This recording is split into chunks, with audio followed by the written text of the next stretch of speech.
बच्चों, आज हम लोग डीसी सर्किट्स में पोटेंशियोमीटर से रिलेटेड न्यूमेरिकल करेंगे और ये न्यूमेरिकल बहुत इंपॉर्टेंट भी होते हैं और अच्छे भी होते हैं। देखिए, इसका कॉन्सेप्ट हमने आपको अपने उसमें चैनल में बताया हुआ है कि पोटेंशियोमीटर क्या होता है, तो वहाँ से जा करके आप पोटेंशियोमीटर के बारे में पढ़ सकते हैं। यहाँ पर जो आप फिगर देख रहे हैं वो दिखाई दे रहा है कि 6 वोल्ट की बैटरी है जो कि इस पूरे सर्किट में करंट फ्लो करा रही है। अब इस सर्किट में हमने एक पैरेलल में एक दूसरा सेल ऐड कर रखा है जो कि गैल्वेनोमीटर से अटैच होते हुए एक पॉइंट सी पर ये एग्जिस्ट कर रहा है और सी पॉइंट पर ये क्या हमको देता है, नल पॉइंट देता है। तो ये सारी चीजें जब आप थ्योरी पढ़ी होंगी तभी आप न्यूमेरिकल कर सकते हैं। तो मेरी आप लोगों से ये रिक्वेस्ट है कि आप लोग जो है पहले थ्योरी इसके बारे में पढ़ लें। जो मैंने आपको उसको थ्योरी पढ़ाई है उसको पढ़ लेंगे तो आपको क्लियर हो जाएगा। देखिए, ये 6 वोल्ट की बैटरी है और करंट प्रोवाइड कर रही कांस्टेंट। यहाँ रेजिस्टेंस लगा हुआ है और ये वायर AB है, इस वायर का भी रेजिस्टेंस 5 ओम दिया हुआ है। पूरे वायर की लेंथ 100 सेंटीमीटर है। ये जहां पर टच करता है, यानी जहां पर गैल्वेनोमीटर का ये हम लोग टच कराते हैं तो वो न्यूट्रल पॉइंट लेने के लिए वहां पर ये डिस्टेंस 75 सेंटीमीटर आती है और R जो है ये इस R की बात हो रही है, ये 5 ओम दिया। क्वेश्चन में आपको पूछता है कि क्वेश्चन कहता है E1 की वैल्यू क्या होगी। This is the question mark कि what is the value of E1। देखिए, कुछ बातें हमें याद रखनी पड़ेंगी और उन्हीं कुछ बातों से हम पूरे क्वेश्चंस को आराम से फॉलो कर सकते हैं। देखिए, सबसे पहले कि जो ये करंट फ्लो हो रही है वो कितनी है। सबसे पहले हमको करंट देखना पड़ेगा कि how much current is flowing through this potentiometer. तो करंट का फॉर्मूला होता है E अपॉन टोटल रेजिस्टेंस। हमें सिर्फ इतने का देखना है। तो यहाँ एक रेजिस्टेंस लगा हुआ है और इस वायर का भी रेजिस्टेंस है 5 ओम। दोनों रेजिस्टेंस हमारे 5 के हैं, तो क्या हो जाएगा 5 + 5 और E की वैल्यू हम लोगों को मालूम है 6 वोल्ट है 10, तो आ जाएगा 0.6 एम्पियर। ये हमारी करंट आ गई। अब ध्यान रखो, जब ये करंट आ गई तो हम ये देखें कि इसके बीच में पोटेंशियल डिफरेंस कितना है। कि potential difference through wire AB, तो हम लिख सकते हैं VAB। ये सारी बातें आपको पता चलेंगी क्यों ऐसा निकाला जा रहा है, क्या निकाला जा रहा है। तो जब पोटेंशियल डिफरेंस AB हम जब देखेंगे A और B के बीच में, तो V = क्या होगा I × R, I और × R। अब R इसको ये वाला R आप समझिए, RAB इसको हम कह दें ताकि कंफ्यूजन ना हो।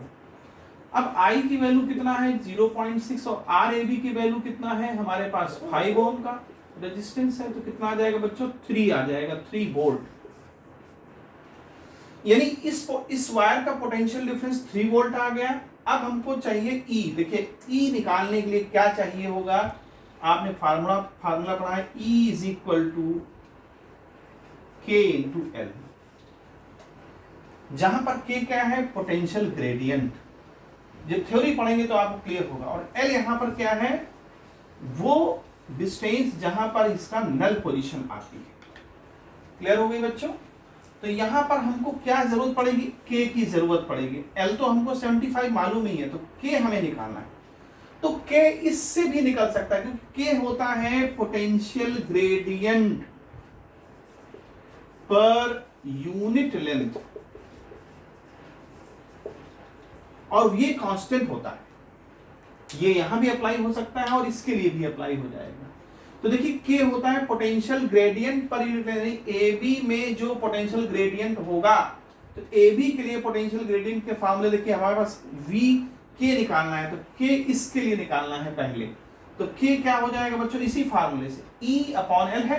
तो यहां क्या हो जाएगा, इसके बीच में वोल्टेज क्या है, V/L। इसी तरह से देखिए K बराबर क्या हो जाएगा, V/L। तो V यहां पर क्या है, पोटेंशियल डिफरेंस जो हम लोग पहले निकाल चुके हैं 3 वोल्ट और लेंथ कितनी है इसकी 100 सेंटीमीटर। तो बच्चों क्या हो जाएगा 0.03 वोल्ट पर सेंटीमीटर या मीटर, जो भी आपका सेंटीमीटर है तो वोल्ट पर सेंटीमीटर हो गया। This is the fix value.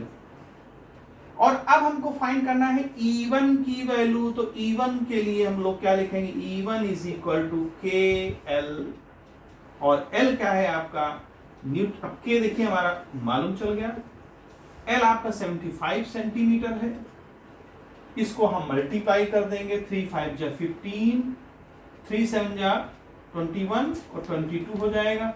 Decimal के 2.245 वोल्ट, ये हमारा आंसर आ जाएगा। तो हमको क्या समझना पड़ता है, ईएमएफ निकालने के लिए हमको के भी होना चाहिए, एल भी होना चाहिए। उल्टा समझिए इसको, हमारे पास के की वैल्यू भी होनी चाहिए। और के कैसे निकल सकता है इस वायर का, के निकल सकता है वी अपॉन एल से। वी हमको निकालने के लिए क्या करना पड़ेगा, आई इंटू आर चाहिए होगा। आर तो मालूम है, आई नहीं मालूम, तो आई हम यहां से निकालेंगे।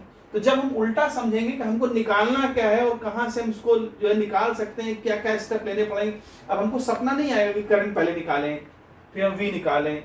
आपको यहां से देखना पड़ेगा कि we have to find out E, therefore we have to find out K, और के यहां से निकल सकता है, ये भी मामला होता है।